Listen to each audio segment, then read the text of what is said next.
very happy to welcome Callum Akehurst-Ryan. Callum is a senior test engineer with 13 years of experience across multiple domains, from finance to public safety. His technical skills and interest in exploratory testing are backed up with a passion for team engagement and the advocacy of integration of testers into agile teams. It's an ongoing challenge we've had for 25 years already. Using his background in psychology, Callum engages teams with quality narratives surrounding human factors, providing insights on how individual and diverse users will engage and experience their products in different ways. In his spare time, he says he's also a kick-ass dungeon master. Well. Okay, Callum is going to talk about diversity of thought, the human side of testing. Over to you, Callum. Hi, everyone. Good morning. Yes, I am Callum Akehurst-Ryan. Thank you, Paul, for that introduction. But I'll just talk a bit about myself and why I'm qualified to talk here about the human side of testing. First and foremost, I'm a certified human the last time I checked, rather than being a deepfake or an AI. And as has been said, I've been a tester for the last 15 years, specifically focused on agile testing. I've worked across a number of industries, as has been said. I'm currently one of the senior testers at Improbable, helping to do modeling and sort of machine learning to try and solve a number of problems with pattern of life and networking. I have a degree in psychology, as has been said, so I'm really interested in the human side of testing, that sort of human factor side of testing, as well as being somewhat a deep technical tester as well. So I want to first talk about how the testing pendulum has really swung massively towards the engineering side of testing. We see that conferences and blogs are increasingly focused on the technology aspect of testing, and agile teams are looking for software developers in test. What we're seeing is a sort of shift towards automate everything approaches in things, which is fine. You know, some people need that software engineering or test engineering solution because technology has increased. We need to be able to keep up with it. We need to be able to sort of move faster, have continuous integration, continuous pipelines as well. And that's meant that we've shifted way more towards that developer in test mindset. But with engineering, there comes a fallacy. There comes this monoculture. And that's because women are frequently put off by these job adverts that we see for SDITs, which are all the technologies. I need you to have 15 years worth of Java and 25 years of C# or whatever. Engineers tend to sometimes have a people like us mentality when we're hiring other engineers into teams. We tend to have a fallacy or a bias towards the people that we want. And some of that is driven from that drive towards logic in decision making, rather than having human factors putting the decisions to hire people forward. What I mean for that is we have this view of like there's one way to be an engineer, there's a correct answer, and that assumed correct answer leads us to having this engineering monoculture where people all think and talk about the same things. We hire in people that agree with us because we've got a bias for that one way of doing things right. We end up sort of all agreeing with each other, and that can be problematic, especially for testing. If we're basing quality on the same biases as everyone around us, then issues are not going to be identified. And especially if we start assuming inclusion of people through having an engineering or computer sciences background, it's going to make it harder for people who aren't that to engage in things. And again, if they can't engage, it's going to be harder for us to call out risks and call out quality as well. So generally, the testing pendulum has swung towards engineering, and that can be a big risk because we're focused a lot on the how of testing, not the what of testing, and the what is where your risks lay. So what can we do about that? Well, we can start to think about using our own experiences, the human side of things, to drive out testing, as well as just engineering. And one heuristic that we can use as testers that will really support that, an easy thing, even if you are a software developer and test, is just to say, all right, I'm going to use my own life experiences. I'm going to say, do I like this product? Or how would I, excuse me, how would I use it? Be able to use insights about the software from your own experiences that's going to be used in the real world is a really good way of driving forward with development and risks and quality effectively. And the reason that is because everybody has a unique perspective based on their own background and their own life experiences that can bring additional insights to product design and product development. So this means that we won't just be relying on the spec or the code to say what's right, and we won't just be agreeing with everyone else around us because they're all engineers and engineers all have the same logical thought patterns. We're using our own perspective to improve things. And that's important because, again, it's that ability to bring our own critical analysis into things and take away from having to sort of see things just in that engineering logical way. By bringing our own individual take on things, shaped by our own unique experiences, we can develop what I'm terming socially informed solutions. And a good example of this is project retrospectives. If you've ever worked in an agile team, you'll see that there are project retrospectives where everybody brings in their own opinions and their life experience and their thoughts and feelings into making the team better. That's basically what we're talking about doing here. And the reason that's good is because if people bring their own individual take on things, which is shaped by their own unique experiences, we're bringing diversity into our development. We're increasing our overall understanding of how people will do things, increase our empathy of what we should be able to test for, and we're going to be able to start thinking about users differently. We're able to start thinking about things like usability, accessibility, and understandability. We can also talk about things like, do people want to use this product? So by bringing in our own individual takes, increasing the empathy the overall team has on things, because we're thinking about more people rather than just as an engineering solution, we're able to start thinking, okay, cool. Let's think about these other areas as well. Let's basically drive out usability and accessibility. And it's not just related to software development. Diversity of thinking allows us to improve things like modeling development and AI development. The good thing about models is that they're very mathematical. And the bad thing is that they're usually developed by very nice middle-class people who come from a similar set of universities and have a similar life experience. If we're trying to build models for patterns of life or human behavior or AI that can mimic human behavior, if we've only got a very limited subset of people or the same type of person thinking about what that behavior should be when we're training, we're going to introduce biases into our models. If the response to everything is that we're going to go to Waitrose or another high-end shop and buy some hummus, then that's not going to be representative of the full pattern of life that exists out there. We need to be able to bring diversity into our teams or into our workforces, share those life experiences that more people have, and we can then knock out those biases of behavior in our models, in our AIs as well. So what we really need are different people around us to really help drive up quality of things. So being different does lead to having different ideas, as we've said. One way that can be is like I have myself.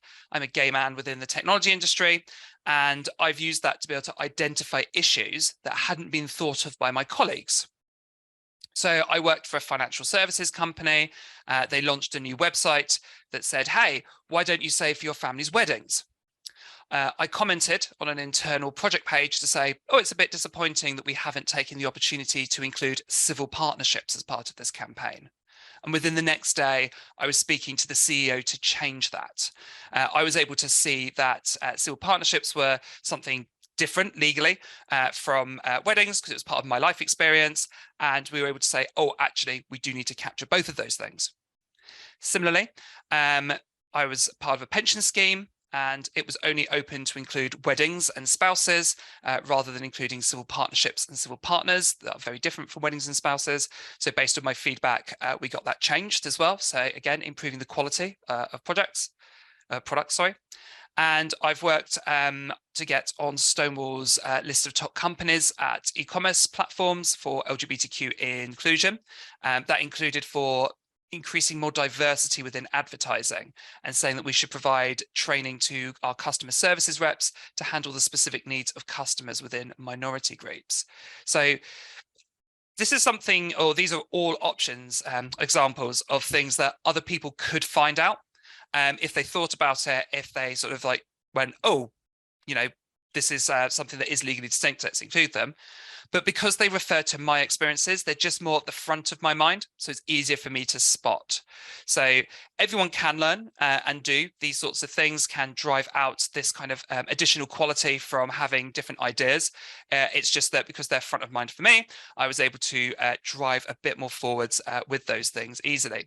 And the more people that we have around us, having those sort of top of mind thoughts that are different from each other, the more we can sort of feed into things. Another example of this would be accessibility. So people who have different accessibility needs would have more exposure to what works or what doesn't work for them. So would easily be able to input on improving quality for accessibility.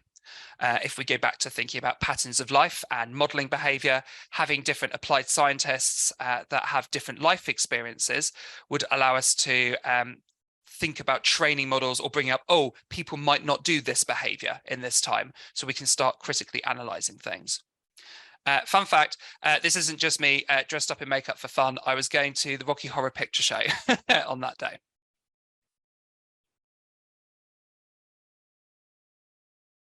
So I just want to touch on having pride in diversity.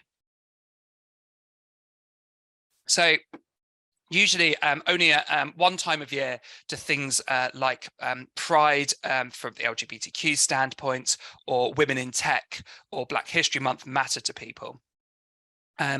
It's because companies will basically spam the world with the rainbow flags, or talking about like women into Ada Lovelace usually is the one that's pulled out there. And it's important that companies do this because it's a signal that it's a safe place to work in. And it's important that teams do this because, again, it shows that their individual contributions are being respected, or their individuality is respected. It's just that rather than have it being a one-off thing, we need to expand that. And it's really important that we do show that we do have pride in diversity, especially for, I've got some stats on LGBTQ people here that basically says that in 2018, over a third of LGBTQ professionals in the UK had hidden that they were LGBTQ from their employers out of a fear of discrimination. And we found that 18%, almost 1 in 5 staff who identified as LGBTQ have been the target of negative comments or conduct from work colleagues in the last year. Now, I'm going to come on to this, but these are important things to note, because the more that we sort of like try to suppress people's individuality, the less they're going to be able to feed in with their own individual responses to things to make a good product, to make a socially informed designed product. And we're going to hit that monoculture of, no, only talk about the engineering solution that we've already all agreed on as well. Just a couple of quotes that I pulled out here about being LGBTQ in the workplace, or being a human in the workplace. This one was just about correcting someone on their pronouns, and they got told that they were wrong. Their supervisor witnessed the whole thing and told them not to be dramatic about the whole thing. So this is basically saying, don't bring your individuality to the workplace. And another one as well, using the word gay as an insult or a slang term.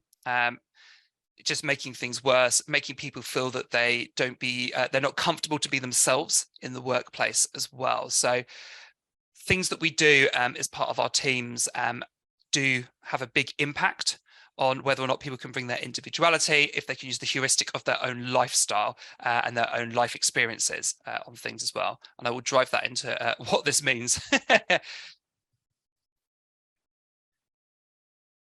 So this is something that I've seen as well quite a lot, this idea of a banter culture, where we saw that a lot of people were talking about hate speech, basically. Lots of people were using gay as a slur, as we saw in the last slide. When I got involved in that, I had engineering managers and HR at a previous company get involved to basically say, you know, oh, don't make a big fuss about this, don't complain about this. We want to protect our banter culture because we want a fun place to work.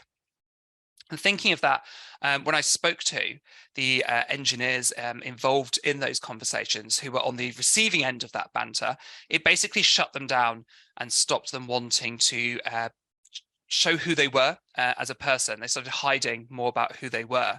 And the more people hide who they are, the less they're able to get involved in things, less they're able to put forward ideas based on what they understand and what they know from their own life's experiences. And it just means that quality is going to drop completely. So they were being dehumanized effectively. They were being sort of told not to be who they were, not to be a human, just to be an engineer, just focus on the work. And, you know, the culture had built into that. So, and a story that relates to me directly. As a software tester, I find it's my role to present information about products or systems to teams, which sometimes isn't good news. And I've always tried to use empathy, be friendly, be human, have a connection to my teammates to show that I'm, you know, not giving bad news, or even though I am giving bad news, I'm not a bad guy. Which usually means that I've been somewhat my authentic self. I talk with my hands, as you can see from the video, and I'm a bit camp, as you can hear from my voice. But what I've seen is that sometimes people who don't want to listen to bad news will dismiss me or shut me down by saying that because I'm camp, I'm too emotional. And to me, this seems like a quick way for somebody to delegitimize my contributions regarding quality by saying that my way of thinking isn't valid, I can be completely ignored. It's made me feel terrible because I was dismissed because of who I was rather than for my ideas and contributions. And that's not something that's isolated to me. I've spoken to women who work in the IT industry and heard to a number of similar stories where comments or suggestions that they've made have been overlooked or dismissed or called emotional. And that tends to happen if people move away from what everybody else already agrees with. It's basically just a way of shutting down a conversation, preserving a monoculture of behavior rather than trying to engage in quality discussions. There was even a paper written by a Google engineer that was all over the news in August of 2017 that painted a picture of engineering being something that had to be based on logic, where emotional intelligence had to be sacrificed in order to succeed. That's ridiculous. The idea that you're not allowed to bring emotions into your place of work, or that you're not allowed to bring emotions to what you're developing. And we always tend to find that when we talk about emotions in this way, it's just as a way of shutting people down. If people pull an all-nighter and are passionate about what they're doing, that's always celebrated. So it's about that monoculture. It's about really preserving the one way of thinking about things. And again, when we only have one way of thinking about things, we're not thinking about risks. We're not thinking about the quality of what we're doing. I just wanted to take a bit of time to say what I'm saying is not limited to people of minority backgrounds or minority and engineering backgrounds as well. There's many different ways that this can be impacted by a monoculture. I spoke to a graduate developer who dressed quite punky. He wore like big studded collars, lots of black eyeliner, and he was told to not dress that way. He was told that he had to conform to dressing, even though there wasn't a dress code at the organization. basically tried to conform in polo shirts and chinos in order to get ahead. And this impacted his confidence and made it so they started compartmentalizing their selves and didn't bring their own individuality to work. They said it was really energy consuming. It just took a lot of time to sort of not be themselves, and it reduced their enthusiasm for doing their role. So this was something that basically went, oh, I can't be me anymore at this organization. I'm not going to try and be me. I'm just going to do what I'm told. That was the impact that it had. And think about introverts versus extroverts as well. So not just dress code, but introverts versus extroverts. Traditionally, extroverts excel in the work environment because they are able to just talk quickly and get the first word in. And then that's because of that primary bias that people have. The first person that speaks is usually the one that we all go along with, which means that introverts who may sit on their thoughts and have a better thought as a result of it tend to not get listened to, or they may get overlooked. So frequently we're told that it's unprofessional to bring your individual self to work because of a number of reasons. And this reduces the diversity of our development teams further and further, and is increasing this view that there's a monoculture ideal of one correct way to look, to behave, to feel, and to think. And when we start getting into that mindset, we start driving down that view of there's one way of doing things, and we can't think about quality, we can't think about alternatives, and we stop thinking about risk. We start scoping ourselves in too much, and we end up reducing the quality of what we're doing based on the biases of not being able to bring our own individuality into the workplace.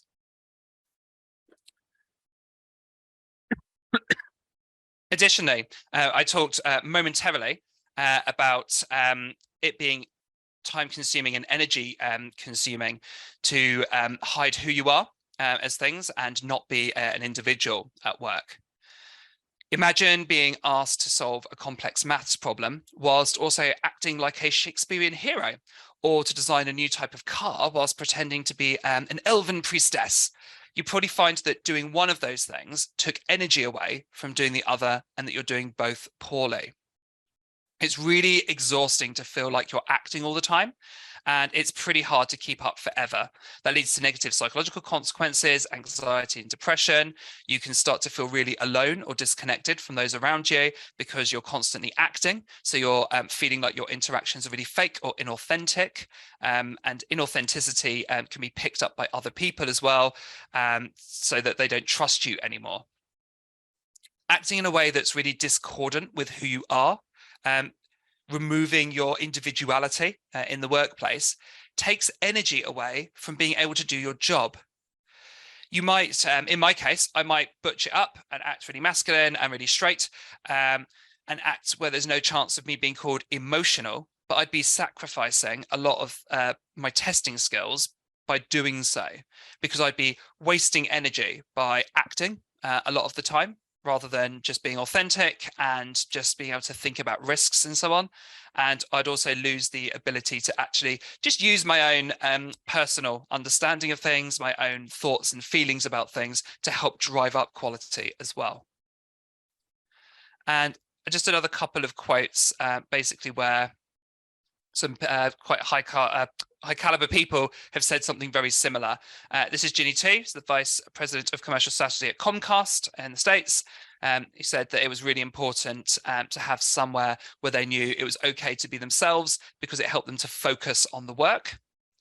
And another quote there by a Chief People and Culture Officer at Stitch Fix, this is Yvonne Sue Lennox, just said, coming out is going to be the frontier of how authentic and transparent they want to be about who they are. So again, bringing that authenticity to the workplace. Do they want to come out or also?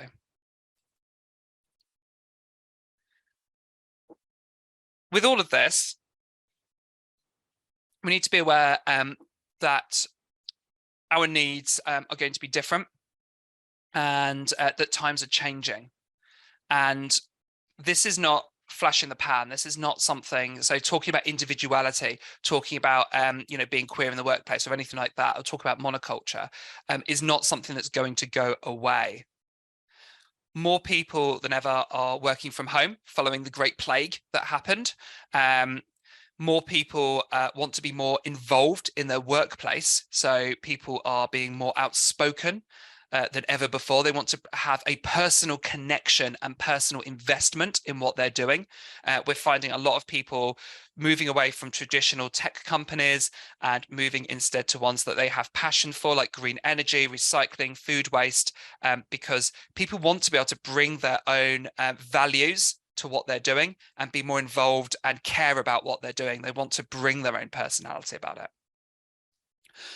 Just as a simple thing, we find that like younger people now don't like having phone calls. For example, they prefer to do things asynchronously. So again, this is about individual culture and individuality rather than monoculture and one way of doing things. And more people are looking to companies to have ethical standards. So again, that speaks to people wanting to have a personal shared culture with what they're doing and who they're interacting with. And there are also more queer people than ever. More than half of Generation Z identify as queer. So this isn't something that's going to go away in the near future. We're going to find that more and more people are non-standard, are different, and they're going to be looking for role models, and they're going to look to want to be authentic and not basically be pushed down, not be made to feel inauthentic. And we need to be agile enough in our processes, in our behaviors, to be able to support all of these changing ways of working that come along. And we also need to be able to change our culture. And companies are starting to look to culture, and we're seeing so much more focus on D&I and belonging, which has been really important because of the great resignation that happened lately. Lots of people are now taking the opportunity to move around and change to companies because they want to, following being stuck indoors for 2 years, want to feel authentic, want to feel human again, and they want to bring that into the workplace. They don't just want to solve engineering challenges. They don't want to be told, here's the one right way of doing things. They want to be human. They want to have like a holistic sort of experience in their workplace. So to support this, we want to basically be able to improve diversity in our workforce, and we want to be able to smash the monoculture that exists. At a business level, there are some larger things that we can address. We want to be able to support D&I initiatives in our workplace, ensure that our job adverts use a language that's appealing for lots of types of people, create environments that are pleasant for a diverse set of people, and also train people on the ways to manage and interact with different types of people. And then within our teams for software development, some really important things when it comes to smashing monoculture is to do things like challenging our colleagues to be more diverse in their ways of thinking, pointing out when everyone's behaving like there are no other options, because there are always other options that we consider. And we can use our authentic self, emotions and all, to those discussions to ensure that we're thinking about those other options and that we can improve quality as a result of that.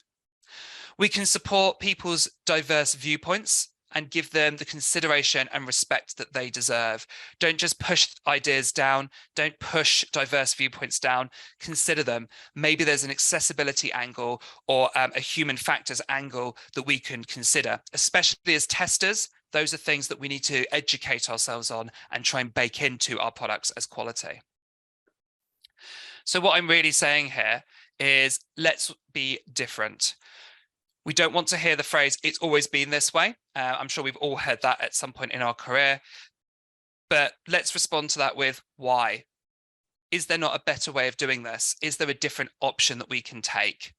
Let's be pragmatic, but let's make sure that we don't resist change and stick to what we know, or just all agree with the loudest voice or the most senior voice in the room. Because if we do this, we can drive forward quality. We can talk about more things, create socially informed solutions, and have a better time at work as a result of that. So yeah, just wanted to end off by saying we're engineers and we're humans with individual experiences. Let's use both and improve quality. Thank you. Callum, thanks so much. That was fantastic. Not much time for questions, but I'm going to just pose one of my own just to take the perspective of a middle-aged or maybe late middle-aged man who's kind of, let's say, I don't want to say I've seen it all, but you know what I mean. Yeah, I've seen real problems in our business over many years, and we're all undergoing a massive change. And I'm so pleased it's happening, if you like. The thing is, though, I mean, how much progress are we making? I mean, are we really getting there? I mean, is it going to take a generation, 25 years or so, to transition from bad old ways to new world ways? I mean, what's your view on the bigger picture and how the industry as a whole is making progress? Yeah, I think there's definitely a case of diversity happening within the engineering space, and a lot of companies are talking about it. But like I said, our engineering solutions for things are now pushing us, although we might bring in more diverse people into our workplace, our engineering solutions are, here's the one way of doing things. We've already got our solution for testing in place. It's automate everything. We're using Jest for unit testing, done. And we're not able to engage in conversations about things, especially early on. If you're going for jobs, especially, people aren't looking for consultants.